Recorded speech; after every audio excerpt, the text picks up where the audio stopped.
पवित्र श्रीमद् भागवत गीता, पवित्र चारों वेद, पवित्र कुरान शरीफ, पवित्र बाइबल, पवित्र गुरु ग्रंथ साहिब, पवित्र कबीर साहिब की वाणी में छुपे हुए गूढ़ रहस्य अर्थात तत्व को जानने के लिए कृपया अवश्य सुनिए जगत गुरु तत्वदर्शी संत रामपाल जी महाराज के मंगल प्रवचन। तो ब्रह्मा जी विष्णु जी की यदि हम साधना करें, हम सुखी नहीं हो सकते। इनकी भक्ति से हम संकट निवारण नहीं करवा सकते। हमारे प्रारब्ध में आने वाली आपदाएं टल नहीं सकती। और इनको छोड़कर और नीचे पहुंच गए हम, भैरव भूत हनुमान और मंडी मसानिया पे हमारे तो फूट गए ना बाग कति। बिना ज्ञान के हमने कहाँ पहुंचा दिए। भूत पूजो, अस्थि उठाओ, गंगा में इसकी मोक्ष करा के आओ। मोक्ष तो उस दिन कर दिया हमने, जैसा मोक्ष का पता था फूक फाक दिया। मोक्ष तो हमने हाथों कर दिया। और फिर क्या रहेगा, ईसाई मोक्ष होना है जब गंगा में डालने मात्र से मोक्ष होना है, तो वो तो वहीं कर दिया था हमने। नहीं, उनका मोक्ष तो पहले कराना था जब वो जीवित था। अब मरने के बाद मोक्ष होया करे। मोक्ष प्राप्ति के लिए ऋषि महर्षियों ने शरीर गाड़ दिए, घर त्याग दिए, साधनाएं की। गलत साधना करने से उनके भी मोक्ष नहीं हुए। और मृत्यु के बाद ये कहते हैं गंगा में अस्थि बो आ जाओ, इसकी 13वीं कर दो, 17वीं कर दो, फिर पिंड भरवा दो और फिर श्राद्ध निकाल दो, होगी मोक्ष, गति होगी। गति के लिए अंगा लगेगा पूरा। और कैसे लगेगा? सत साधना करनी पड़ेगी, अनुपासना त्यागनी पड़ेगी। और जो हमारे सदग्रंथ पर लिखा है वही पूजा हमने करनी पड़ेगी, तब हमारी गति होगी। वैसे तो हंगा तो नहीं लगेगा, क्योंकि हमने ये जो और साधनाएं संग्रह कर रखी हैं, ये छोड़ने में थोड़ी सी दिक्कत आती है। और ये छूट भी तभी सकेंगे जब आपको ये पता चलेगा ये खाम डले ढोरे हैं। तो ये आपको दिखाने के लिए, समझाने के लिए कि ये लाल है, ये कौड़ी है, ये पहचान बनाने के लिए सत्संग किए जा रहे हैं, प्रमाण दिखाए जा रहे हैं सदग्रंथों के। नहीं तो पुण्यात्माओं, 2 अक्षर की बात थी, जब तुम्हारे अंदर ये अज्ञान ना भरा हुआ होता, नाम दे देता दास, मर्यादा बता देता, और आप भक्ति करो ठाठ से, बात खत्म होगी थी। लेकिन आप भक्ति कर नहीं सकते जब तक आपके हरदम ये ठोक ठोक कर नहीं भर दिया जाएगा कि सचमुच ये भगवान है और ये साधनाएं है, प्रमाणित है सदग्रंथों में, इससे मोक्ष होगा। ना फिर क्यों डले ढोए, क्या फायदा रीस करने का भक्ति का। तो इस सत्य को सत्य सिद्ध करने के लिए आपको सत्संग सुनाया जाता है, ताकि आपकी रुचि बने। आप फिर अपने आप उन छोटे जलाशयों को त्याग कर और दरिया के किनारे जा बसो। आप सदा सुखी रहोगे, वहां कभी अभाव नहीं होगा किसी वस्तु का। तो वो दरिया सतलोक है। वहां जाने के बाद किसी भी वस्तु का कभी अभाव नहीं होगा। फॉर एग्जाम्पल आप देख लो कि छोटे जलाशय में तो जल समाप्त होगा, और दरिया के पास आप चले गए तो वहां कभी भी जल समाप्त नहीं होता। आपका जल संबंधित जो संकट था सदा के लिए समाप्त हो गया। इसी प्रकार शतलोक में जाने के बाद आपकी ना तो मृत्यु होए ना बुढ़ापा, ऐसा ही शरीर ऐसा ही होगा। हमारे भगवान भी अपने जैसे हमरे ही होनिहार हैं, हमारे सर्जनहार हैं। जिन महापुरुषों ने परमात्मा को देखा, उनमें से जिनको परमात्मा मिले, जिनको आकर मिलते हैं, उनमें से आदरणीय गरीबदास साहब जी हैं, गांव छुड़ानी, जिला दद्दर, हरियाणा वाले। उन्होंने आंखों देखा भगवान को, कहते हमने देखा सो साच है और सकल प्रपंच। तो उन्होंने क्या बताया, हमरे ही होनिहार हैं, हमरे सर्जनहार। कबीर परमेश्वर के बारे में बताया कि हमारे होनिहार हैं, हमारे जैसी शकल के हैं हमारे भगवान। और चारों वेद बतावे कि मनुष्यवत अग्नि, मनुष्यवत शंभु, नरवत प्रभु, मनुष्य के तुल्य है, मनुष्य जैसा है, मनुष्य दृश्य है। और पवित्र बाइबल बतावे कि इस परमात्मा ने 6 दिन में जो सृष्टि रची, उस दिन उन्होंने मनुष्य की रचना की और मनुष्य को अपने जैसा उत्पन्न किया, नर नारी करके उनकी सृष्टि की। सभी सदग्रंथ बताते हैं परमात्मा साकार है, नर आकार है। और आज तक हमें परमात्मा की परिभाषा ही विपरीत बता रखी थी। जो भगवान नहीं थे, समर्थ नहीं थे, उनको समर्थ बता रखा था, परमात्मा को निराकार बता रखा है। और कुछ ये संत पंथ हैं जो सतलोक और सचखंड की महिमा गाते हैं, ये बताते हैं सतलोक में तो प्रकाश ही प्रकाश है, वहां तो नूर ही नूर है। आत्मा सतलोक में जाके ऐसे परमेश्वर में समा जाती है जैसे बूंद समुद्र में। कोई थ्योरी है इनकी? फिर क्यों डले डोरे हो? जब वहां डूब के मरना है, समुद्र में गिरना और उसमें मिल जाना तो अपनी मौत मोल लेनी है। तो हमारी क्या इच्छा बढ़ेगी? चलो कोई कहे चलो मोक्ष होगा, समुद्र में डांक मारो, कोई बात हुई है? तो सतलोक में सृष्टि है, ऐसी ही सृष्टि है। सब बाग बगीचे, सब फल फ्रूट सदा बाहर हैं, लेकिन वो बहुत सुंदर और बहुत स्वादिष्ट। वो कभी वहाँ पतझड़ नहीं आती, कभी गर्मी नहीं होती, ना सर्दी होती, बसंत जैसा मौसम रहता है, और कोई भी वहाँ वर्द नहीं होता, सदा युवा रहते हैं। वो ऐसा शरीर है, उसमें राग द्वेष नहीं होता। वहाँ ऐसी व्यवस्था है कि वहाँ किसी प्रकार का भी कोई बंटवारा नहीं है। असभ्य लोग हैं, हंस व्यक्ति हैं, वहाँ पर हंस आत्मा है, वो एक दूसरे को दुखी नहीं कर सकते, भगवान से डरने वाले हैं, और सबको कोई अभाव ही नहीं है। जैसे ही आप यहाँ आ रहे हो, एक रिहर्सल आपके लिए कि ऐसा है वो सतलोक। ये तो पृथ्वी लोक के ऊपर एक हम चाहते हुए भी पूरा सुविधा नहीं बना पा रहे हैं, लेकिन ऐसा है जैसे ये बरवाला आश्रम है, आप इसमें आ गए हो, आप परमात्मा के बच्चे हो, ये दास नौकर है उस परम पिता का, और आपके लिए उसने जो भी हमें दिया है उसके लिए हम आपकी हर सुविधा का ख्याल रखते हैं, ध्यान रखते हैं कि परमात्मा के बच्चों को कोई दिक्कत ना हो। तो यहाँ आपको बिछे बिछाए मैट मिल रहे, बना बनाया भोजन, सर्दी है रजाई तैयार करवा रखी।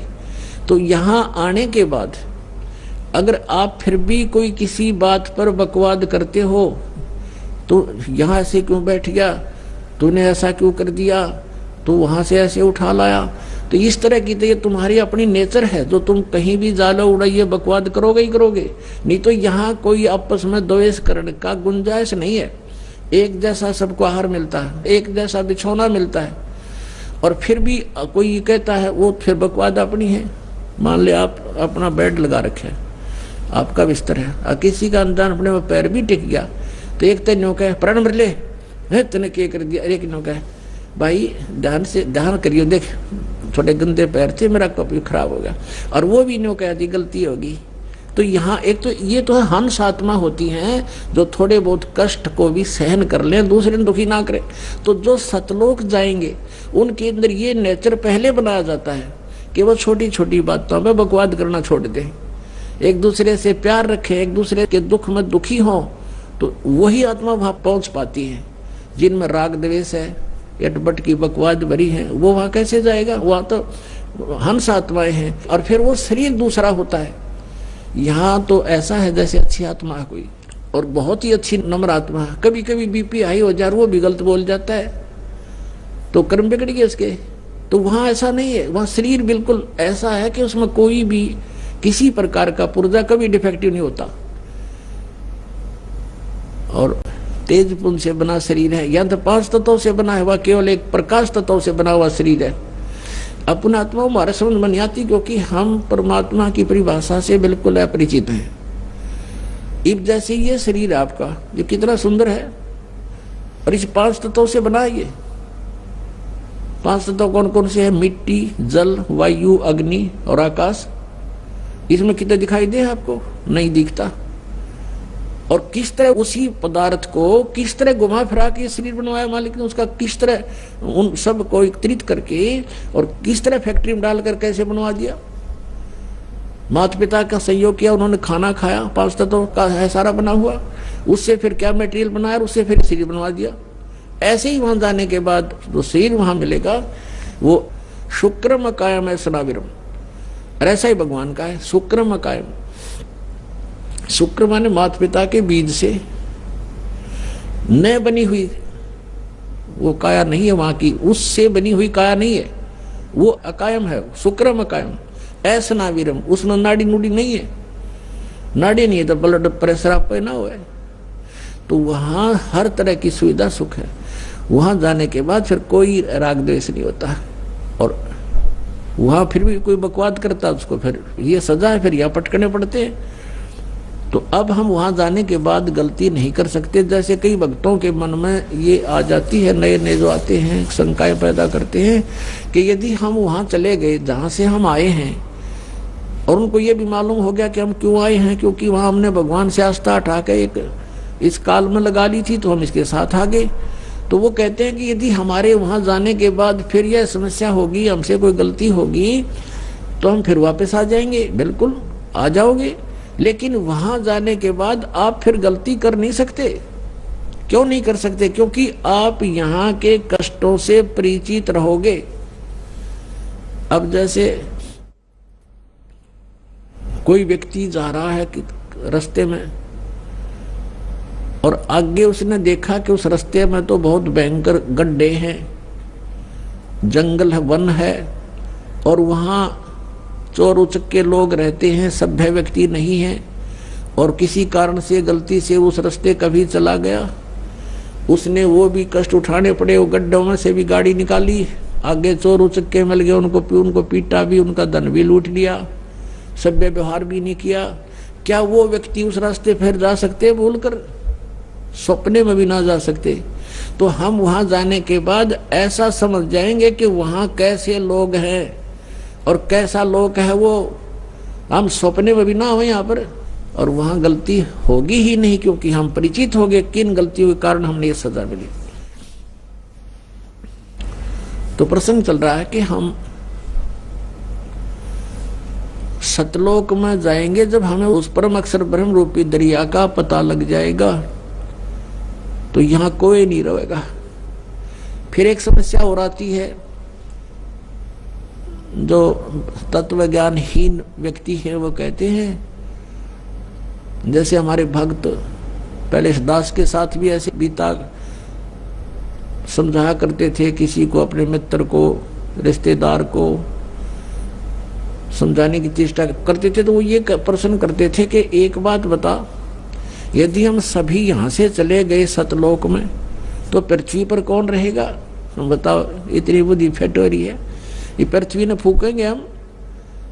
ये 9 ग्रह धक्के खान लग रहे, खाली पड़े, ये भी हड़ने जा पत्थर धक्के खाता। हमने के ठेका ले रखा है यहाँ जन्मने और मरने का, बिरान माटी करवाने का।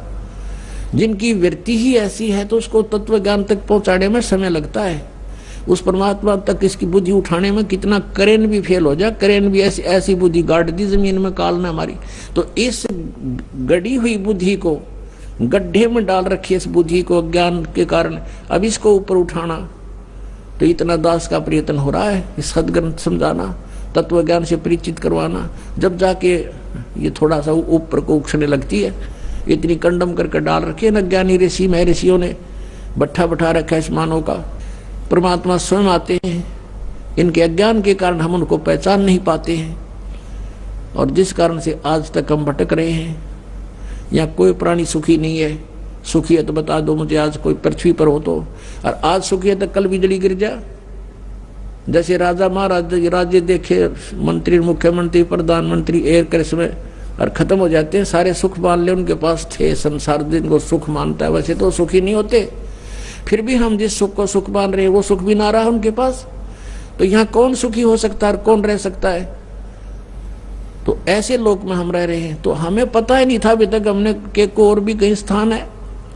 अब काल को पता था कि इस समय में कलयुग में यो बैन हटा रखा है, सभी मोक्ष प्राप्त कर सकते हैं जिनको मनुष्य जीवन प्राप्त हो गया, इस भक्ति पे, भगवान पे विश्वास कर लिया, वो पार होंगे, गारंटीड होंगे, लेकिन मर्यादा में रहना पड़ेगा।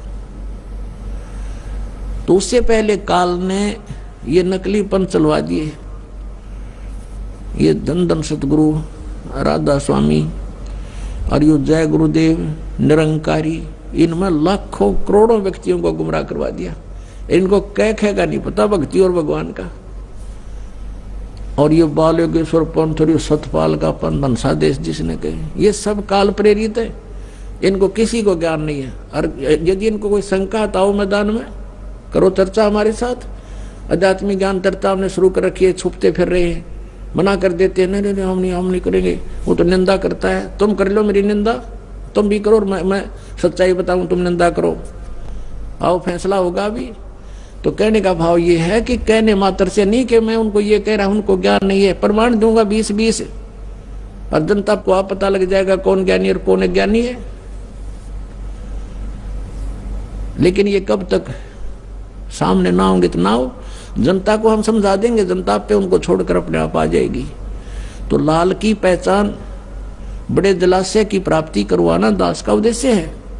फिर ये अपने आप उन छोटे जलाशयों को त्याग देंगे, नकली गुरुओं को त्याग देंगे, परमात्मा को स्वीकार करेंगे, पहचानेंगे। तो समर्थ भगवान कौन है? समर्थ का सरना गहो रंगहोरी हो और कदे ना हो एकाद राम रंगहोरी हो। तो ये नकली पंथ बताते हैं कि परमात्मा निराकार है, और एक ये जो ब्रह्मा कुमारी पंथ है ये तो भूतों का गढ़ है, ये स्टार्ट ही भूत से हुआ है। तो पुण्यात्माओं, इस दास को ये लोग निंदक कहते हैं, निंदक नहीं, आपका महापरोपकारी समझ लेना। एक दिन ऐसे आपकी जब आंखें खुल जाएंगी, तत्व ज्ञान से परिचित हो जाओगे, उस समय आप गुण गाया करोगे इस दास का कि आज अगर ये ज्ञान प्राप्त नहीं होता तो जीवन नाश हो गया था। अपने आत्माओं, दास को निंदक बताना एक तो अनजानपना हो सकता जो ज्ञान परिचित नहीं है, और दूसरे वो बता सकते हैं जो उन संतों के एजेंट हैं, कोई उनकी पुस्तक बेच रहा है या कोई वहां पर कोई पद प्राप्त कर रखा है उसने किसी का और को गुमराह करने का उसको ठेका ले रखा है, तो ऐसे व्यक्ति इसको निंदा बता सकते हैं दास के प्रयत्न को। नहीं तो ये ऐसा प्रयत्न है जैसे एक बार किसी व्यक्ति ने नकली नोट छाप लिए थे 500 के, और जब उसका पता चला वो पकड़े गए तो सरकार ने क्या किया था कि दोनों नोट ओरिजिनल और डुप्लीकेट टीवी पर दिखाए थे और ये बताया था कि ये नकली है, इसमें ये कमियां हैं, ये ओरिजिनल है, दोनों की तुलना करो। ऐसा नोट हो तो ग्रहण मत करना, तुम्हें हानि हो जाएगी। समाचार पत्रों में भी छाप कर प्रिंट करवा करके जनता में भेजे गए थे कि ऐसा डुप्लीकेट होता है, ऐसा ओरिजिनल होता है। तो क्या वो प्रयत्न सरकार का हमारे हित में था या अहित में? हित में था। और उस प्रयत्न को कोई न्यू कह के सरकार निंदा कर रही है तो कौन कह सकता है? जो नकली नोट छापणीय गिरोह का व्यक्ति कह सकता है ये बात। तो दास का आज वही प्रयत्न है। जिन संतों ने आपको भक्ति के नाम मंत्र विधि बता रखी है और साथ में जो हमारे सदग्रंथों में भक्ति विधि है, ये तो है ओरिजिनल नोट, और जो शास्त्र विधि त्याग का मनमानी पूजाएं कर रहे हैं वो है नकली नोट। तो आपको दास बता रहा है कि इस नकली नोट ने छोड़ दो, ये काम का नहीं आवा तुम्हारा है, और ये ओरिजिनल नोट ये है, ऐसा प्राप्त करो। तो इस प्रयत्न को यदि कोई निंदा कहता है तो वो उस गिरोह का आदमी है जो नकली नोट छाप रहे हैं। इन डुप्लीकेट संतों के पास उसको कोई खास राहत मिल रही है उनसे, तो वो मना कर सकते हैं। खास राहत माने या तो कितना पोस्ट प्राप्त कर रहा होगा, या उनकी उन अड़ंगे ज्ञान युक्त पुस्तकों को बेच रहा होगा, कहीं उनको पता लग जाए ग्राहकों को और वो फिर इन पुस्तकों को खरीदे नहीं, तेरा रोजी रोटी खत्म हो जा। या वो संत विरोध कर सकते हैं कि कहीं तुम्हारे चेले ना भाग जा। तो वो हितकारी नहीं, वो हितैषी नहीं उस उन अपने अनुयायियों के, वो अपने ही जाल में फंसाकर काल के मुंह में रखना चाहते हैं। तो अब जनता ने समझना पड़ेगा, भक्तों ने, कि तुम क्या साधना करें। अब जैसे जिस साधना से परमात्मा प्राप्ति हुई वो साधना उन संतों ने की जिनको भगवान स्वयं आकर मिले थे और सतलोक लेकर गए थे, और सचखंड से फिर उनको वापस छोड़ा था अपने गवाह बनाने के लिए। आज उनकी वाणी में वही साक्ष्य मिलते हैं जो हमारे वेदों और गीता जी में मिलते हैं कि उन्होंने ये मंत्र जाप किए थे। इससे उनका मोक्ष हुआ, ये साधनाएं की थी, ऐसी उनकी क्रियाएं थी। तो जो जिन क्रियाओं से और जिन मंत्रों और जाप से, साधना से परमात्मा प्राप्ति की जिन महापुरुषों ने, जिनके आज प्रमाण है कि उनको भगवान मिले, तो हमने वही साधना करनी पड़ेगी और उसी साधना से हम भगवान पा सकते हैं। अब जैसे कोई गण के साथ जांडी काट सके उसने, वो तो तीखी कवाड़ी लेनी पड़ेगी और फिर करके प्रयत्न 2 घंटे में काट देंगे। तो ऐसे ही सही हथियार औजार हमारे पास होंगे तो हम उस क्रिया में सफल होंगे। तो गीता जी अध्याय नंबर 16 के श्लोक नंबर 23 में कहा कि अर्जुन जो शास्त्र विधि को त्याग कर मनमाना आचरण करते हैं, उनको न तो कोई सुख होता है और न उनकी गति होती है और न ही उनको कोई किसी प्रकार की कोई सिद्धि प्राप्त होती है, अर्थात यूजलेस, उनको कोई लाभ नहीं। फिर किस लिए डरे ढोरे? तो शास्त्र अनुकूल साधना कौन सी है, शास्त्र विरुद्ध कौन सी है? ये सदग्रंथ ही प्रमाण है। 24वें श्लोक में तुरंत कहा गीता जी अध्याय नंबर 16 के कि इससे तेरे लिए अर्जुन कर्तव्य की व्यवस्था में सदग्रंथ ही प्रमाण है। जो हमारे शास्त्र ही प्रमाण है, जो शास्त्रों में लिखा है उसके अनुसार साधना करना, किसी व्यक्ति विशेष के कहने से अपने जो न जीवन नाश ना करना, इसका ये सारांश है दोनों श्लोकों का 16वें अध्याय गीता जी का 23 और 24 में। तो पुण्यात्माओं, गीता जी में कौन सा मंत्र बता रखा है, कौन सी साधना बता रखी है? गीता जी में यज्ञों की जानकारी है 3रे अध्याय में 10 से लेकर और 15 तक कि तुम यज्ञ करो, धार्मिक अनुष्ठान करो, लेकिन उस परम अक्षर ब्रह्म को इष्ट मानकर, उसी को पूज्य मानकर, जैसे पौधे की जड़ में सिंचाई करने से पौधा बड़ा हो जाता, फल बन जाता है। और यदि किसी ने पौधा उल्टा लगा रखा है और टहनियों को गमले में डाल रखा है और उसमें सिंचाई करा है, तो शास्त्र वो उसके प्रोसेस गलत है, उसका वो प्रोसीजर गलत है, उसकी विधि गलत है। उसको जड़ की तरफ पौधे को लगाना पड़ेगा, जड़ की सिंचाई करनी पड़ेगी और फिर जड़ उस मूल में जल सिंचाई डाल करने से तो पौधा बड़ा होगा और फिर टहनियों का फल लगेंगे। तो यज्ञ 5 यज्ञ करनी है, वैसे तो 5 यज्ञ। और गीता जी में केवल एक ओम नाम लिखा है। गीता जी अध्याय नंबर 8 के श्लोक नंबर 13 में कहा है, गीता ज्ञानदाता ये ब्रह्म है, सर्वपुरुष है, जो श्री ब्रह्मा, श्री विष्णु, श्री शिव जी का पिता है और ये 21 ब्रह्मांड का स्वामी है। ब्रह्मा विष्णु महेश एक ब्रह्मांड में केवल एक विभाग के एक मंत्री हैं। रजगुण विभाग के ब्रह्मा जी, सतगुण विभाग के विष्णु जी, तमगुण विभाग के शिव जी। ये एक ब्रह्मांड में विभागीय मंत्री हैं और इनका पिता एक ब्रह्मांड में मुख्यमंत्री है। और परम अक्षर ब्रह्म समझ लो, असंख्य ब्रह्मांड के ऊपर ओवरऑल कंट्रोलर, कुल मालिक वो वासुदेव है। वासुदेव का अर्थ है सबके ऊपर जिसकी सत्ता हो, जो सबके ऊपर निवास करता है, यानी सबके ऊपर वो कंट्रोलर है, उसको वासुदेव बोलते हैं। तो वासुदेव श्री कृष्ण जी के पिताजी का नाम वासुदेव था और वो वेदों में लिखे हुए भगवान की उपमा के से ही नाम सिलेक्ट करके गुरु लोग अपने जो अनुयायियों के, यजमानों के वह नाम रख दिया करते थे। लेकिन श्री कृष्ण वाज नॉट वासुदेव, श्री कृष्ण वासुदेव नहीं था। वासुदेव का अर्थ तो बहुत गहरा होता है। जैसे गीता जी अध्याय नंबर 7 के श्लोक नंबर 19 में कहा है कि बहुनाम जन्मानाम अंते ज्ञानवान माम प्रपद्यते। गीता जी अध्याय नंबर 7 के श्लोक नंबर 12 से लेकर 15 तक तो बताया कि तीनों गुण, रजगुण, ब्रह्मा, सतगुण, विष्णु, तमगुण, शिव जी की जो साधना करते हैं तो उससे उनको लाभ कुछ नहीं होता, इसलिए वो मेरी साधना ना करते।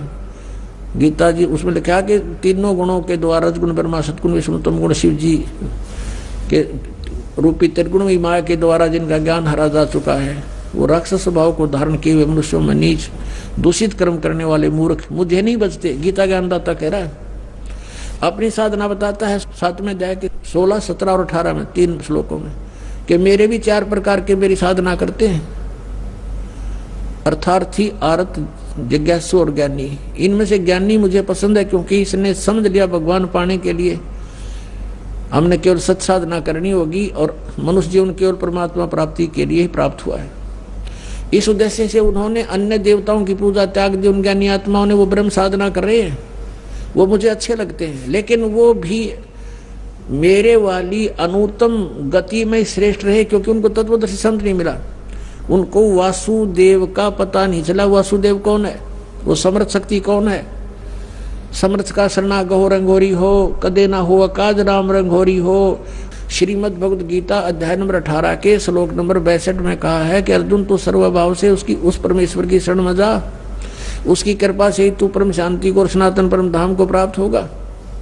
तो वो उस संत की साधना तत्वदर्शी संत से मिलेगी, वो मिले नहीं, जिस कारण से वो ऋषि जन, वो ज्ञानी आत्मा ब्रह्म साधना पर ही लगे रहे और ब्रह्म को सुप्रीम पावर मान लिया। इसलिए कहता है कि वो ज्ञानी आत्मा है तो उदार, लेकिन मेरे वाली घटिया साधना में ही लीन रहे। क्यों? अब 7वें अध्याय के 19वें श्लोक में कहा है कि बहुनाम जन्मानाम अंते ज्ञानवान माम प्रपद्यते। बहुत बहुत के किसी अंत के जन्म में ये ज्ञानी आत्मा मेरी भक्ति यानी ब्रह्म साधना करते हैं। नहीं तो आन उपासना में ही, जैसे किसी का जन्म हो गया मुसलमान धर्म में, वो अपनी ओर पूजा करे और ब्रह्म का बेरा है को नहीं। किसी का जन्म हो गया ईसाई धर्म में, वो कुछ और ही साधना करे, उनको भी पता नहीं। और जिनका जन्म हो गया हिंदू धर्म में, वो अपने हिसाब से और नीचे सतर की साधना में लगे, ब्रह्म तक बुद्धि उठती ही नहीं। कहते हैं बहुनाम जन्मानाम अंते। गीता ज्ञानदाता कहता है ज्ञानवान माम प्रपद्यते, वो ज्ञानी आत्मा मुझ ब्रह्म की भक्ति करता है। और वासुदेव सर्वमिति सर्वात्मा सुदुर्लभ है, ये बताने वाला संत बहुत ही दुर्लभ है कि वासुदेव ही सब कुछ है। सर्वम, सब कुछ का मतलब है वही सर्वश्रेष्ठी रचनहार है, वही हमारे पाप कर्मों के दंड का नाशक है, वही हमें सुखी कर सकता है, वही हमारे जो ना प्रारब्ध के दुखों का निवारण कर सकता है, वही हमारी आयु बढ़ा सकता है और वही हमें पूर्ण मोक्ष प्राप्त करा सकता है। उसकी शरण में जाने के बाद फिर लौटकर प्राणी कभी संसार में नहीं आते और उसकी शरण में जाने से परम शांति और सनातन परम धाम प्राप्त होता है। कहते ये बताने वाला संत साधु महात्मा सुदुर्लभ है, यानी अति दुर्लभ है, घना दुर्लभ है। और यही सूक्ष्म वेद में कहा है तत्व ज्ञान कोई ना कहे रे झूमकरा, ये पैसे ऊपर नाच सुनो रे झूमकरा। कोटों मध्य कोई नहीं रे झूमकरा, अरबों में कोई गर्क सुनो रे झूमकरा। एक भगत था, झूमकरा नाम था, वैसे तो राम राय था उसका नाम, उसे झूमकरा कहा करते थे। और वो आदरणीय गरीबदास साहिब जी के पास पहुंच गए गांव छुड़ानी में। वो लुधियाना के पास वासिर गांव का एक सरदार था राम राय झुमकरा। तब वो ज्ञान से परिचित हुआ, वहां पहुंचा गरीबदास साहिब जी के पास। तो उसने कहा कि हे भगवान, ये ज्ञान तो आज तक हमारे को किसी ने बताया को नहीं। आदरणीय गरीबदास साहिब जी ने कहा था कि बताया तो था, जैसे आदरणीय नानक साहिब जी ने बताया था, लेकिन उसके ज्ञान को कोई समझ नहीं सका। और आप तक जो पहुंचे वो लोक वेद पहुंचा हुआ, नानक साहिब जी वाला ज्ञान तुम्हें प्राप्त नहीं हुआ। बताया तो था उन्होंने, उनका बड़ा विरोध हुआ था उस समय। तो क्या बताते हैं कि अब झुमकरा पूछ रहा राम राय आदरणीय गरीबदास साहिब जी से, वो सरदार जी कि हे भगवान, ये ज्ञान तो आज तक हमारे को किसी ने बताया नहीं। तब उन्होंने कहा था कि करोड़ों मध्य कोई नहीं रहे झुमकरा, अरबों में कोई गुरख सुनो रहे झुमकरा। यो तत्व भेद कोई ना कह रहे झुमकरा, ये पैसे ऊपर ना सुनो रहे झुमकरा। ये पैसे के ऊपर बने बैठे जा रहे ब्राह्मण गुरु जो नकली बने फिरे, इन पैसा चाहिए, तत्व ज्ञान इन पे है ही नहीं, ये अधिकारी नहीं गुरु पद के, और ये गुरु बने बैठे सारे। और करोड़ों में कोई नहीं मिला रहे झुमकरा, करोड़ों गुरुओं में नहीं है, अरबों में कोई ग्रक है। अपना तो जैसे एक गांव में और 15,000 की आबादी है तो गणिया नहीं तो उसमें तो 5,000 गुरु पाएंगे, 5,000। ये तो थोड़े थोड़े बताऊं मैं। कैसे गुरु पाओगे? जैसे कोई तो झाड़ी लड़ियां पाओगा, और जैसे किसी बेटी बहन के बच्चे के तकलीफ हो जाती है तो सास बताओगी इसका कान तला टीका ला दे, एक गुरु। फिर दूसरी बताओगी नो के इसका बार लीगा हो रहा है, इसके ऊपर 100 रुपया वार का बार लीगा धर दे। तीसरी आओगी नो गई इसका भीतर लिया हो रहा है, कुछ और बताओगी गुड़ गाड़ गेहूं गेहूं वो रख दे।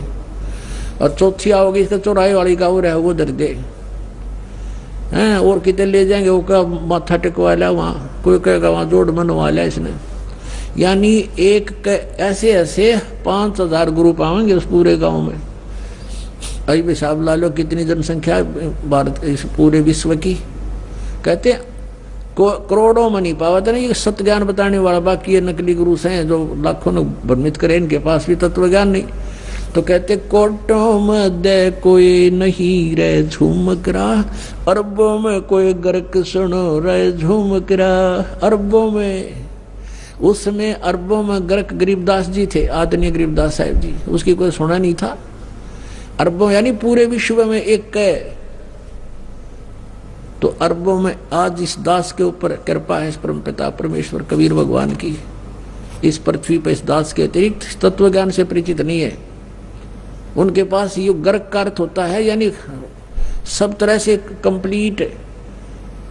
नो कह रहा अच्छा गर्क है भाई, यानी कोई चीज को ठोक ठोक कर रखा हो ना बोरी में, नो कति गर्क ठोक रखा भाई, खांड बराखी हो और भी हो। तो यानी वो चीज कहते हैं जिसके पास कंप्लीट इन ऑल रिस्पेक्ट, जैसे उसको आदेश भी हो, अर्यो ज्ञान हो, नाम देने का आदेश हो, अधिकार हो, तो ये सब सारे जो है ना फॉर्मेलिटी उसके ऊपर पूरी हो उसके पास, वो तो अरबों में एक पावेगा। अरबों में कोई गर्क सुनो रहे झुमक रहा न। इस ज्ञान को सुनकर दास से ये चोर हो गए होंगे, एक दो चोर नाम देने लग भी जाएंगे तो उनसे कोई लाभ नहीं होना, क्योंकि वो अधिकारी नहीं है। अब जैसे पुण्यात्माओं, जब राजा परीक्षित को 7वें दिन सर्प ने डसना था और व्यास जी ने श्रीमद सुधा सागर यानी श्रीमद भागवत सुधा सागर का लेखन कार्य किया था, राइटर था उसका वो। उसने भी ये कह दिया था कि मैं अधिकारी नहीं हूं ये कथा सुनाने का। और वहां और भी जितने ऋषि महर्षि थे सब ने पल्ला झाड़ दिया कि नहीं, हम किसी के जीवन के साथ खिलवाड़ नहीं कर सकते। कारण क्या था कि 7वें दिन परिणाम आना था, तो सब ने पीछे हट गए। वो बुद्धिमान थे, ब्राह्मण थे कि नहीं, हम क्यों किसी के जीवन के साथ धोखा करें, हम अधिकारी नहीं है कि इसकी जीवन रक्षा कर सके, यानी इसको वो लाभ दे सकें तो इस कथा सुनाने से हो सकता है, पाठ से। तो सुखदेव जी बुलाए गए थे स्वर्ग से उन पांडवों की प्रार्थना से।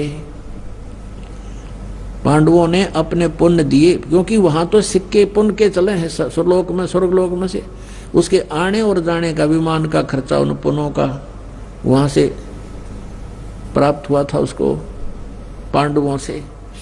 तो यहां आकर के उस कहते सुखदेव ने 7 दिन वो कथा सुनाई थी। उस समय ये कहाँ गए थे ब्राह्मण जो आज जगह जगह कथा करते फिरे, कहाँ गए थे ये संत जो आज जहाँ देखा वही संत दुनिया ने गुमराह करे बैठे हैं। तो वो बुद्धिमान थे, समझदार थे, इसलिए उन्होंने ये रिस्क मोल नहीं लिया। और जितना लाभ उस कथा से होना था वो भी सुखदेव जी के मुखारविंद से उच्चारित होने से हुआ, क्योंकि जिसके पास कोई शब्द शक्ति होती है उसी के द्वारा दिए गए वचन से कुछ लाभ हो सकता है। अब जैसे एक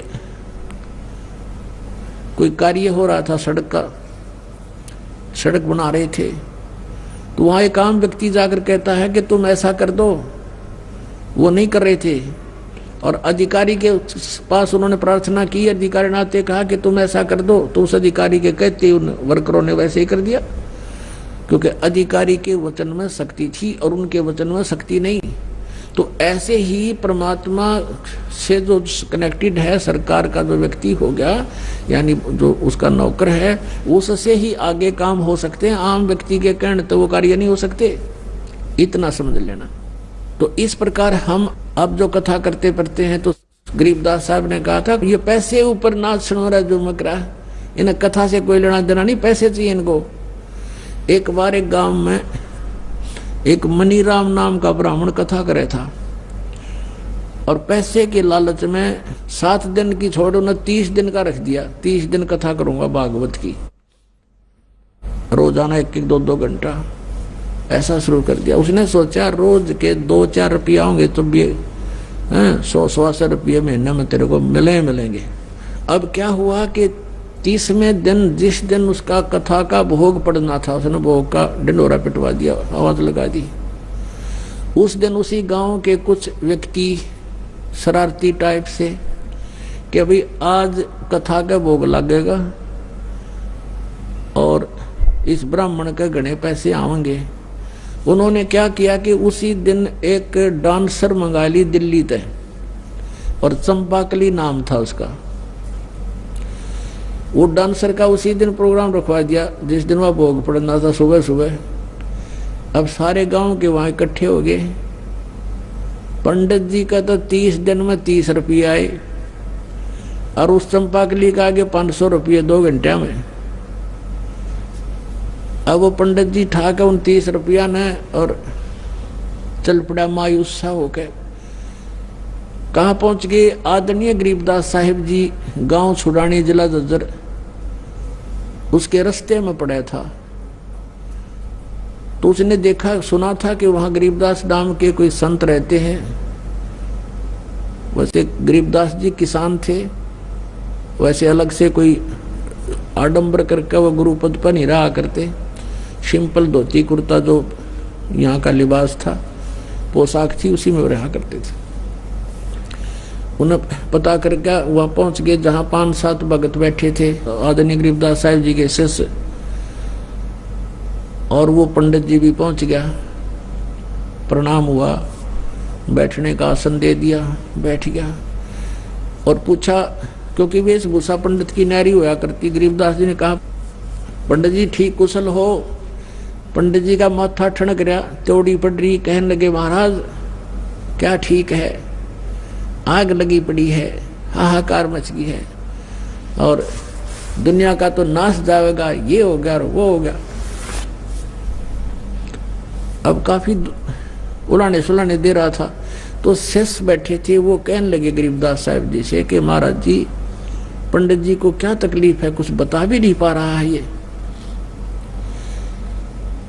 तब गरीबदास जी ने कहा, भाई बताऊं क्या समस्या इसके सामने है?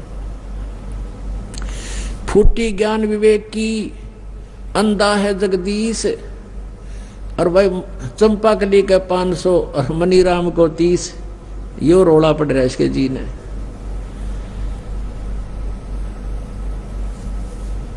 अब क्या है कि इसने कोई सूरत कथा करे था यू, जबकि मनीराम नहीं बताना चाहा था, वो तो अंतर्यामी थे गरीबदास साहिब जी। वो उसकी बता दी सच्चाई। फिर वो मनीराम कहने लगा, महाराज आपने क्यों करबेरा पट्टा, आपको कैसे पता लगा मेरी समस्या का? ने बोला, भाई भगवान की दया होगी, हो रही है मेरे पे, इसलिए पता लग गया। लेकिन तूने अपनी समस्या का पता नहीं, मुझे तेरी समस्या का पता है। अब एक बात बता, तू गाली दे रहा उनके गांव के उन शरारतियों को, और तेरा क्या उद्देश्य था वहां पर? तू चंपाकली ने बूंदी मान रहा, तेरा क्या उद्देश्य था? अगर तेरा उद्देश्य पैसे का ना होता तो बातें खत्म थी, तेने कहने की जरूरत नहीं थी, तेरा अपना फर्ज पूरा किया रह जाता, तेरा खाना पीना छूट रहा। बोला जी बात तो नहीं होगी ना। फिर उनको ज्ञान दिया, समझाया क्यों नरक कट्ठे क्यों डले ढोरा, नालायक तेरे कर्म फूट गए, तो है अधिकारी कथा करने का। जब गरीबदास जी ने कहा कि उस समय कहाँ मर गए थे तुम ये सारे ब्राह्मण, जब राजा परीक्षित को सर्प डसना था, या महर्षियों ने जितने जिनको तुम आजांडी मान रहे हो उन्हें भी हाथ जोड़ दिया था कि हम नहीं इनके जीवन के साथ खिलवाड़ कर सकते, हम कथा के अधिकारी नहीं है, हम क्यों पाप के भागी बने? अब तुम्हें ज्ञान नहीं, इसलिए तुम जहर विष खा रहे हो। उसी दिन उस ब्राह्मण ने चरण पकड़ दिया महापुरुष के और कहने लगा, भगवान आज के बाद ये नरक ये इकट्ठा नहीं करूंगा, कल्याण करवा। तेरे भगवान ने 2 रोटी दे रखी और और मजदूरी कर ले, कोई साधन नहीं है। तो उसी दिन से उसने वो परित्याग कर दिया और छोड़ दिया। तो ज्ञान पता चलेगा कि ये विष है, ये नहीं करना चाहिए, शास्त्र विरुद्ध है, साधना उस दिन त्याग देंगे हम। अब प्रसंग चल रहा है कि जो गीता जी में वर्णित है वो तो शास्त्र अनुकूल साधना। श्रीमद् भगवत गीता जी अध्याय नंबर 8 के श्लोक नंबर 13 में ये गीता ज्ञानदाता ब्रह्म है, श्री कृष्ण जी के शरीर में प्रवेश करके बोल रहा है और ये कह रहा है कि ओम इति एकाक्षरम ब्रह्म व्यवहारन माम अनुसमरण ये प्रयाति तजंदेहम सयाति परमाम गतिम। मुझ ब्रह्म का, माम ब्रह्म, मुझ ब्रह्म का केवल एक ओम यह अक्षर है, एक यह ओम अक्षर है, नथिंग एल्स। ना हरे राम हरे कृष्ण राधे राधे श्याम मिला दे, ओम नमः शिवाय, ओम भगवते वासुदेव नमः, एवं नमः, ये एंड बेंड के नाम है ना, ये मोक्ष के नहीं है। ये शास्त्र विदिता का मनमाना मंत्र है, जाप है, ये ज्योति निरंजन निरंकार ओंकार सतनाम, और ये कोई मंत्र नहीं है, ये कोई मोक्ष के मंत्र नहीं है। और ये सतपुरुष अकाल मूर्त सब स्वरूपी राम, और भी पता नहीं कितने अटपट के मंत्र, जितने मुंह उतने मंत्र दे रखे। नहीं, सूक्ष्म वेद में कहा परमात्मा ने, और मंत्र कोटों हैं उनसे मोक्ष नहीं होगा, निरे नाम है वैसे तो करोड़ों, उनसे कोई मोक्ष नहीं होगा। मोक्ष का तो एक ही मंत्र है। जैसे ब्रह्म तक की साधना का ओम इति एक अक्षरम ब्रह्म व्यवहारण माम अनुसमरण यह प्रयाति तदंदेहम सयाति परमाम गतिम। मुझ ब्रह्म का केवल एक ओम अक्षर है, और जो इस नाम का जाप अंतिम श्वास तक यानी मरते दम तक इसी का उच्चारण करता हुआ शरीर त्याग कर जाता है, सयाति परमाम गतिम, वो ओम नाम से मिलने वाली परम गति को प्राप्त होगा। ओम से मिलने वाली परम गति कौन सी है? ब्रह्मलोक प्राप्ति होगी। ब्रह्म की साधना से, ओम नाम के जाप से ब्रह्मलोक प्राप्ति होगी। जो श्रीमद् देवी भागवत 7वें स्कंद में दुर्गा देवी जी स्वयं हिमालय राजा को बता रही है। गीता प्रेस गोरखपुर से प्रकाशित 77 मोटा टाइप, केवल हिंदी, पृष्ठ 562-63 पर। उसमें क्या बता रखा है? पहले तो वो अपनी साधना के विषय में बताती है कि मेरी साधना करनी है तो ऐसे कर, लेकिन ये मोक्षदायक नहीं है। तो उस ब्रह्म का क्या स्वरूप है वो बताया जाता है। उसका एक ओम नाम है, उसका ओम नाम जाप करो और सब बातें छोड़ दो और कोई पूजा नहीं करनी। और उसको यानी ब्रह्म को पाने का टारगेट रखो, उद्देश्य रखो। अंत समय तक साधना करते हुए तुम उस ब्रह्म को प्राप्त कर जाओगे। वो ब्रह्म कहाँ रहता है? वो ब्रह्म ब्रह्मलोक में रहता है। गीता जी अध्याय नंबर 8 के श्लोक नंबर 16 में कहा है कि ब्रह्मलोक पर्यंत ये सभी पुनरावृत्ति में है। ब्रह्मलोक तक गए हुए प्राणी भी जन्म मृत्यु में आते हैं, इनका पूर्ण मोक्ष नहीं होता। इसलिए गीता ज्ञानदाता 7वें अध्याय के 18वें श्लोक में कहता है कि ये सभी ज्ञानी आत्मा है तो नेक, समर्पित है परमात्मा के लिए, और ये मेरे वाली अनुतम यानी कति घटिया अश्रेष्ठ साधना में गति में ही स्थित हैं। यानी मेरे से होने वाली, ब्रह्म से होने वाली, ओम नाम से होने वाली गति ही इनको प्राप्त होगी, या तो अनुत्तम है। जन्म मृत्यु मेरे भी रहेंगे, अर्जुन तेरे भी रहेंगे, ये खुद कहता है गीता ज्ञानदाता ब्रह्म। 4थे अध्याय के 5 और 9 श्लोक में, दूसरे अध्याय के 12 श्लोक में, 10वें अध्याय के दूसरे श्लोक में ये खुद कहता है तेरे और मेरे बहुत जन्म हो लिए, तू नहीं जानता, मैं जानता हूं। इसलिए तो कह रहा है 18वें अध्याय के 62वें श्लोक में कि अर्जुन तू सर्वभाव से उस परमेश्वर की शरण में जा, उसकी कृपा से तू परम शांति को, सनातन परम धाम को प्राप्त होगा।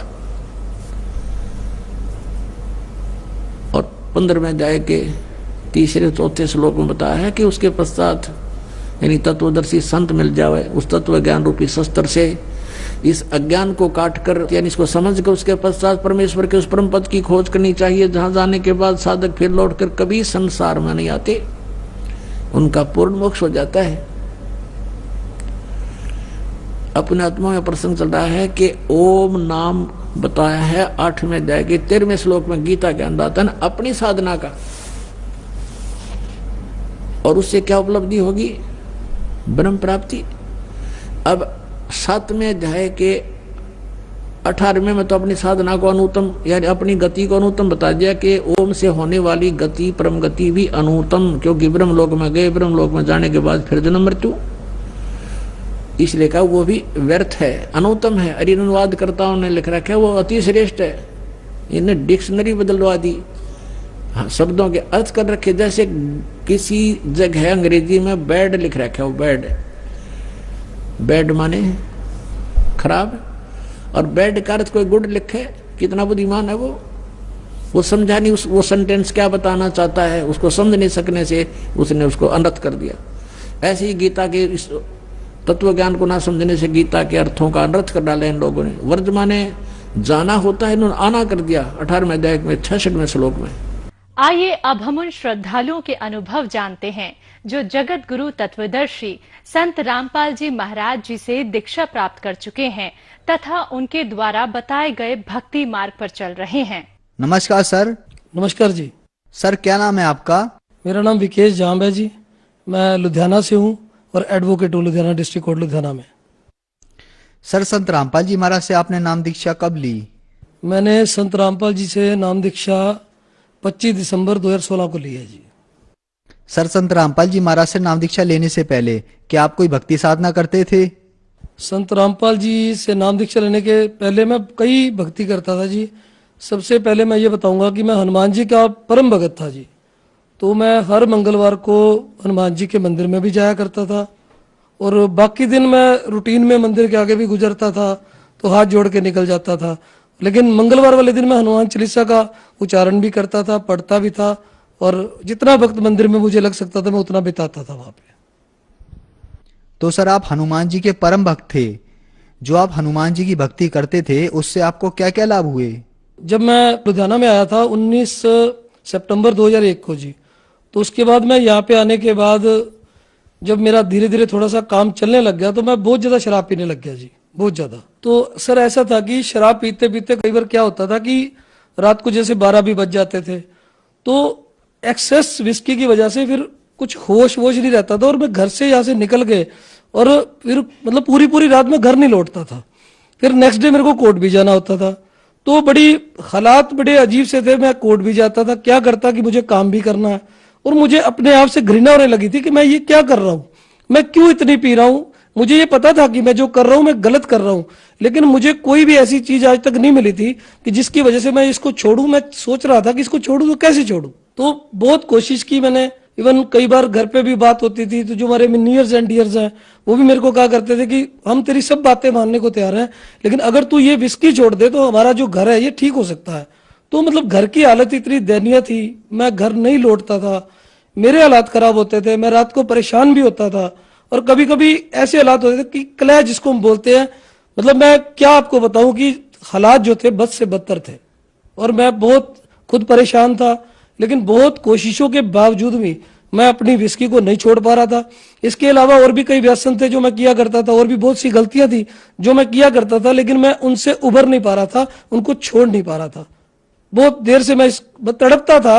रात को कई बार मैं लौट के नहीं आता था, मुझे ये लगता था कि कहीं कोई मेरे को मार ही देगा। जब मैं रात को अकेला सड़कों पे घूम रहा हूँ, गाड़ी लेके दूर तक चला जाता हूँ लॉन्ग ड्राइव, और मुझे खुद समझ नहीं आता था कि ये कौन है मुझे भगाया जा रहा और मैं कहाँ जा रहा हूँ, मुझे खुद को नहीं पता होता था। नेक्स्ट डे क्योंकि मुझे फिर काम करना होता था तो मैं फिर अपने काम में आके व्यस्त हो जाता था। शाम फिर हो जाती थी, फिर वही रूटीन मेरा शुरू हो जाता था। तो सर आपने बताया कि आप हनुमान जी की भक्ति करते थे और उसके साथ साथ आपको एक शराब पीने की बुरी लत लग गई और उसके कारण आपकी जिंदगी नर्क जैसी हो गई, तो फिर आप संत रामपाल जी महाराज की शरण में कैसे आए? सर ऐसा है कि मेरे को शुरू से अध्यात्म में इंटरेस्ट तो था ही, मैं जानना चाहता, मैं सुना करता था कि अक्सर सुना करता था गुरु गोविंद दोनों खड़े काके लागू पाए, बलिहारी गुरु आपने जिन गोविंद दिया मिलाए। लेकिन मुझे गुरु का ना तो अर्थ पता था, ना मुझे यह पता था कि कोई गुरु भी होता है या गुरु को अपनाना पड़ता है या हमें गुरु की जरूरत होती है अपने जीवन के लिए। मैं अपने आप को ही सबसे बड़ा गुरु समझता था। मुझे ये लगता था कि मेरे से ज्यादा ज्ञान कहीं भी नहीं है। तो एक दिन क्या हुआ कि उस दिन संडे का दिन था, तो मैं अपने घर पे बैठा हुआ था, तो अचानक किसी ने मेरी डोरबेल बजाई और मैंने सामने देखा तो 3-4 लोग बाहर खड़े थे। उन्होंने कहा जी हम आपको एक बुक देने आए हैं।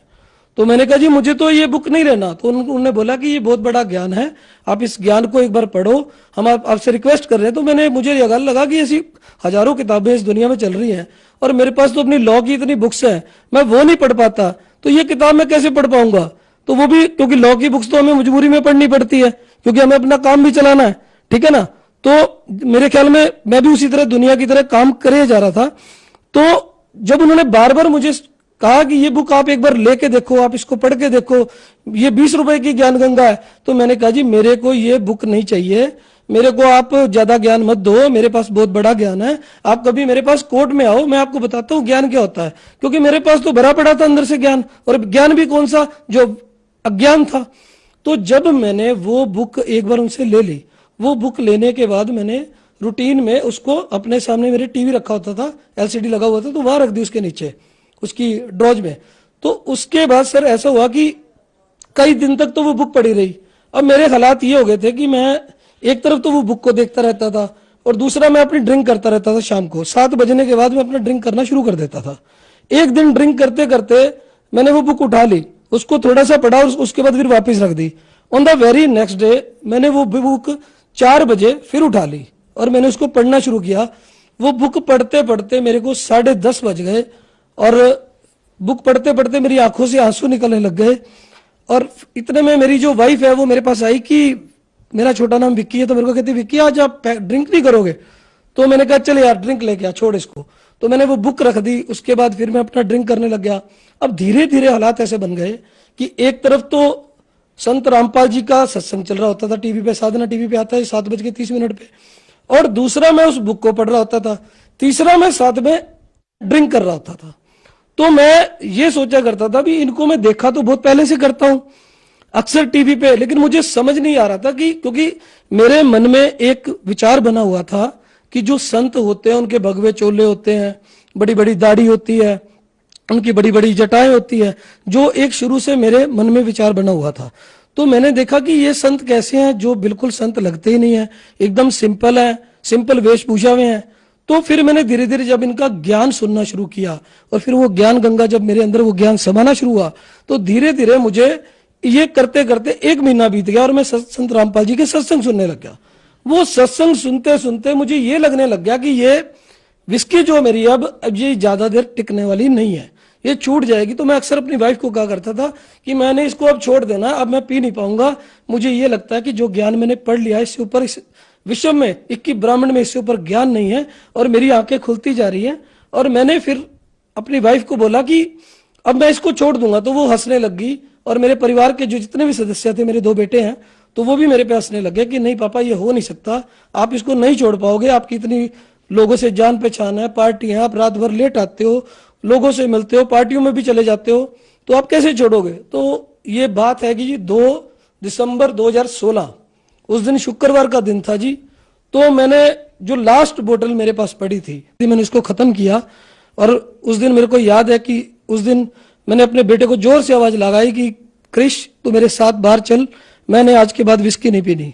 तो मैंने वो बोतल उठाई, उसमें थोड़ी सी विस्की बच रही थी, तो मैंने उसको बाहर जाके उसको तोड़ दिया। वो 3 बारी में टूटी जी, 3 बारी में जब उसको तोड़ के मैंने फेंक दिया, जब मैंने अपने बेटे को बोला कि आज के बाद मैंने नहीं पियो, वो भी हंसने लग गया। वो कहता पापा ये पॉसिबल नहीं है, आप नहीं छोड़ पाओगे, हम इतने सालों से आपको देख रहे हैं। तो उसके बाद जब ये बात होती रही तो नेक्स्ट डे, उस दिन तो मैंने जो पीनी थी पी चुका था, तो नेक्स्ट डे हमारे जो थे इलेक्शनों के दिन चल रहे थे, हमारे सेक्रेटरी साहब खड़े थे इलेक्शन में, उन्होंने कहा कि देखो मैं तो इलेक्शन हार जाऊंगा अगर हमारी पार्टियों में नहीं आओगे। तो मैंने कहा नहीं भाई, ऐसा है कि शायद ये आपका भी लास्ट इलेक्शन है, लेकिन मैं आपकी पार्टियों में जरूर आऊंगा, लेकिन भाई अब मैं पी नहीं पाऊंगा, अब मैं आप लोगों के साथ बैठा करूंगा, आपसे बात करूंगा, लेकिन अब मैं पी नहीं पाऊंगा, मुझे परमात्मा की तरफ से आदेश हो रहा है। तो उसी रात मेरे को संत रामपाल जी ने दर्शन दिए, मेरा हाथ पकड़ा कि बेटा आज के बाद तूने ये विस्की नहीं पीनी। और उस दिन के बाद सर मैंने कभी टच भी नहीं किया विस्की को, मैं छोड़ चुका हूं सर। इसके बाद मैंने कुछ दिन तो ऐसे चलता रहा। एक दिन जब मैं सुबह सुबह उठा तो मैंने वाइफ को बोला कि चल मेरे साथ चल, मेरे को नाम दीक्षा लेनी है। तो वो भी हैरान हो गई कि नाम दीक्षा, उसको भी नहीं पता था नाम दीक्षा क्या होती है। तो उससे पहले मैंने बरवाला काफी फोन किए, जो नंबर ये पट्टी पे चलते हैं साधना चैनल वालों की, तो बहुत फोन किया उनको। मैंने ये भी बोला कि संत रामपाल जी जेल में, उनकी जमानत मैं कराऊंगा, मैं बड़ा वकील हूं, यहाँ पे मेरे बहुत लिंक है, मैं सब कुछ करवा सकता हूँ, क्या क्या नहीं है जो मैं कर। लेकिन धीरे धीरे मुझे इस बात का एहसास होने लग गया कि संत रामपाल कोई आम इंसान नहीं है, जिनको मैं आज तक मनुष्य समझ रहा था वही कोई और है। कहते हैं गुरु मानुष कर जानते ते नर कहिए अंध, होए दुखी संसार में फिर पड़े हैं यम के फंद। तो जिस गुरु को मैं ये समझ रहा था कि ये कोई मनुष्य है, तो मुझे बाद में धीरे धीरे इस बात का एहसास होने लग गया कि ये परमात्मा की कोई ऐसी लीला है जिसका पार्ट मुझे भी अदा करना है उनके चरणों में। तो धीरे धीरे मैं इस बात को अंडरस्टैंड करने लग गया। और मैं जो बात बार बार उनको फोन पे कह रहा था कि मैं जमानत कराऊंगा, वो बात फिर मैंने कहनी बंद कर दी। और 25 दिसंबर 2016 को मैंने सुबह सुबह 10:30 पे ये नाम दीक्षा ली। और नाम दीक्षा लेने के बाद जो मेरी जिंदगी बदल गई और मैं सब नरकों से छूट गया। सर, आपने संत रामपाल जी महाराज से नाम दीक्षा ली, उससे पहले आपने बताया कि आपको एक बहुत बड़ी विस्की की लत थी, उसे आपने छोड़ दिया। क्या उसके अलावा संत रामपाल जी महाराज से नाम लेने के बाद आपको लाभ प्राप्त हुए? संत रामपाल जी से मिलने के बाद मेरे को वो लाभ हुए हैं कि जो मैं शब्दों में बयान नहीं कर सकता। सबसे बड़ी बात है कि जो मन का सुकून है, जो मेरे मन में शांति है, जो मुझे ये लगता कि मैं 1 महीने बाद शायद डायलिसिस पे चला जाऊंगा, जिस तरह मैं पी रहा था, जिस तरह मैं अपने जीवन को तबाह किया जा रहा था, तो सबसे बड़ा लाभ तो ये है कि मैं आज अपने घर में बड़े खुशी से रह रहा हूं और कोई प्रॉब्लम नहीं है मेरे को। मेरी वाइफ, मेरे बच्चे सब मुझे प्यार करते हैं, मैं उनको प्यार करता हूं और बहुत ही एक सुनियोजित अच्छे ढंग से हम लोग अपने घर को आगे चला पा रहे हैं। और बहुत बढ़िया, मेरी हर तरह की जो परेशानियां वो दूर हो गई है, आध्यात्मिक लाभ भी हुआ है, मन को सुकून है। आज कोई भी मेरे को कोई टेंशन नहीं है। आज मेरे को करीब नाम लिए 1 साल 3 महीने से ऊपर हो गए हैं और इन 1 साल 3 महीनों में जो मैंने अपने जीवन में बदलाव देखा है, मैं कहता हूं मैं सबको, पूरे जगत को, समाज को ये रिक्वेस्ट करता हूं हाथ जोड़ के भी आप एक बार ये ज्ञान गंगा किताब को जरूर पढ़े। और क्योंकि ज्ञान है, ज्ञान कहीं से भी मिले उसको एक बार जरूर लो और आप सारे वेद शास्त्रों से इस ज्ञान को टैली करो, किसी पे विश्वास मत करो। आप पहले इसको पढ़ो, पढ़ने के बाद इस पे विचार करो, सभी वेद ग्रंथ लेके आओ और उनमें आपको खुद पता चल जाएगा कि संत रामपाल जी जो ज्ञान दे रहे हैं इससे बड़ा ज्ञान इस सिक्की ब्राह्मण में नहीं है। तो जो श्रद्धालु आज आपको सुन रहे हैं उनको आप क्या संदेश देना चाहेंगे? देखिए, मैं उन सबको यही संदेश देना चाहूंगा कि जो मीडिया है हमारा, मीडिया ने हमारे देश का इतना बेड़ा गर्क कर रखा है, ये झूठा मीडिया है। आप ये देखो, और ये भ्रष्ट लोगों ने इतनी हमारी दुर्गति कर रखी है कि बात कुछ होती है, बात को बनाया कुछ जाता है। अंत में यही कहना चाहूंगा कि जल्दी से जल्दी सभी लोग संत रामपाल जी की शरण में आए और ये अपना कल्याण करवाएं ताकि आने वाला जो जीवन है वो ठीक हो सके। सर, संत रामपाल जी महाराज से नाम दीक्षा कैसे ले सकते हैं? सर, ऐसा है कि संत रामपाल जी से नाम दीक्षा लेने के लिए जो टीवी चैनलों पे उनका सत्संग आता है, उसके नीचे जो पट्टी चलती है उसमें नामदान सेंटरों के नंबर भी लिखे हुए हैं। आप उनसे फोन पे संपर्क करके नामदान की दीक्षा ले सकते हैं। धन्यवाद सर। सच जी।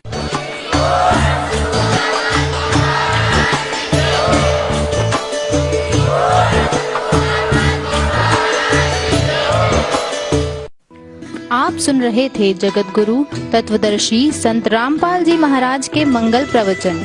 अधिक जानकारी के लिए संपर्क करें 8222 880 541 8।